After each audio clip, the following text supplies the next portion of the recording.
Hey guys, welcome to Nathan's Car Care. I'm Nathan, and today's video is going to be a little bit different. Today I am inside because I'm going to be showing you the proper way to solder wires. So when it comes to connecting two wires together, there's a lot of options. I personally think that soldering is the best method because it basically welds the wires together and then you can seal it off so that dirt and water cannot get in there. So the basic parts of soldering: of course, you have your two wires, solder a soldering iron, and then once the joint is soldered, simply put some heat shrink tubing on it and that'll seal it from dirt and water. It's a pretty simple joint to do. It takes a little bit of skill to recognize when the wire is ready for the solder and recognize when you have enough, and also be careful not to put too much on. Once you know all that, then it's very simple, it's easy, it's quick, and it also provides the best electrical connection of all the different methods. So let's go ahead and show you how it's done. So for today's demonstration, I'm going to be using 18 gauge wire.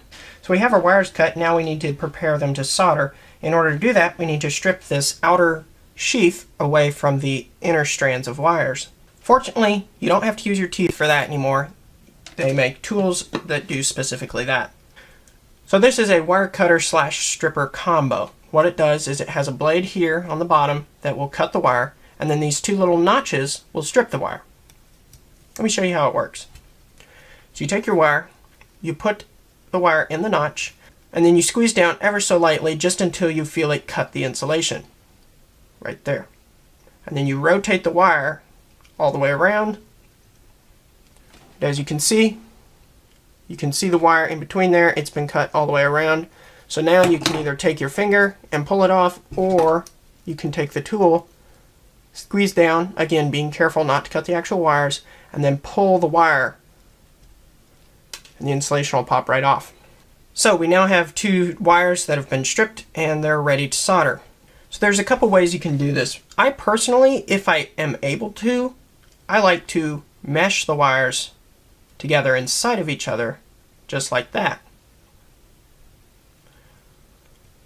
The reason is that you get better connection because you have more wires touching direct to each other, and also the finished joint looks a lot better. So there's really only one downside of soldering the joint like this. You can't pre-tin the wires, so it is going to take a little longer to apply the solder, but I think it is worth it considering the fact that it creates a better joint in the end. So today I'm going to demonstrate how to do it like this, as well as how to do it side by side, because there will be situations when you're going to have to do it this way. One more thing I would recommend you pick up. It's this right here. This is called a helping hands. What it does is it has two alligator clips right here, which will hold your wires for you, and then you can position them however you need it. It also comes with a magnifying glass if you're soldering something small, but usually I just take this off because I usually don't need that. So there we go, that joint is ready to be soldered. No further needed. Or is there? Okay, so there's one important thing we forgot to do here. We forgot to put the shrink tubing on. So the thing about shrink tubing is you can't get it on once the joint is soldered. So what I do is I take approximately a piece that's double the length of the joint, and then you slide it on the wire. It's important to make sure that you remember to put this on, because otherwise you will have to unsolder and then resolder the wires, and that's just going to take longer. So now we have our shrink tubing on, our wires are meshed together, we're ready to solder.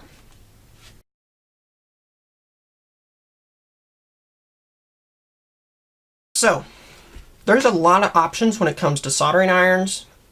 This particular soldering iron is a cheap one that I got from Walmart. It was like $6.98. It's a 30-watt soldering iron that includes solder and an extra fine point tip. So what does the 30 watt mean? Soldering irons are measured in heat based off how many watts they output. So this one here being only a 30 watt, it's a pretty weak one. However, I needed one and it serves the purpose. Not only can you buy soldering irons like this one here, you can also buy soldering guns, or you can buy a whole soldering station. I personally would recommend a soldering station. It comes with more stuff, and generally they are temperature controlled, whereas these small cheap ones usually aren't. I don't recommend this one personally, but if you need one in a pinch and you're not going to do much soldering, this will get the job done. Make sure you get yourself a good rosin core lead-free solder, but I usually buy it in rolls like this. Okay, so there's one more thing that we need. If we're going to be putting shrink tubing on our joints, we need a way to shrink them. You can use the iron, but that can gunk up the tip, and we want to avoid that as much as possible because solder won't flow on a dirty tip. So I got a simple lighter. It'll do the trick just fine. So before we actually begin soldering, want to make sure that the space you're soldering in is well ventilated because the solder does release fumes. Solder can also splatter whenever it's hot, so make sure you're prepared for that. And it's also a good idea to wear eye protection as well. So to solder, what we're going to do, we're going to hold the iron against the wire. Now a lot of people will just hold a dry iron against there. If you put just a tiny bit of solder on the tip of the iron, you're basically tinning the iron. Put a little bit, just enough, because the solder helps the heat flow directly to the wire a little better. So we're just going to hold that on the wire. And then we're going to take our solder and we're going to go to the other end of the joint. Not right up next to where the soldering iron is, but at the other end. We're just going to hold it there until it starts to flow in. We're going to feed it. Just like that. And we're going to let it cool. As you can see, solder is all the way around, so this is a good connection. Now if you tug on it, shouldn't give it all. If it gives any, then you need to redo the joint. So now we can put our shrink tubing over it. Now you may need to work with the tubing for a bit because sometimes there's a stray wire that's sticking up. Just push all those down and then the tubing should just slide right over. Push it over so that it's centered on the joint. Take the lighter. Just real quick over it, moving constantly. There you go.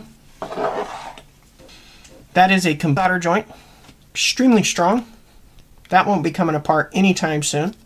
And it's also, because of this heat shrink, is also sealed against water and dirt. So like I mentioned before, it's not always possible to do what I would call an inline joint like this, where you push the wires together into each other. Sometimes it's just not possible to do that. So in that situation, what you would do is you would take the wires and you would put them beside each other. It creates a slightly thicker joint, but the connection is electrically sound and it is just as strong. So these are going to be the most common joints that you do. However, there is one more that you do need to know. It's where you're joining 3 wires into one. I often refer to this as a pigtail, but that's basically what it's going to look like in the end. So let me show you how to do it. It's basically the same thing, it's just another step.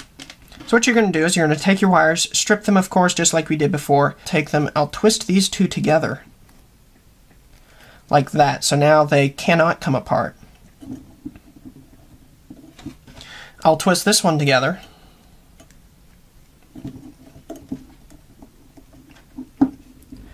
And then now it's the exact same joint that we did earlier.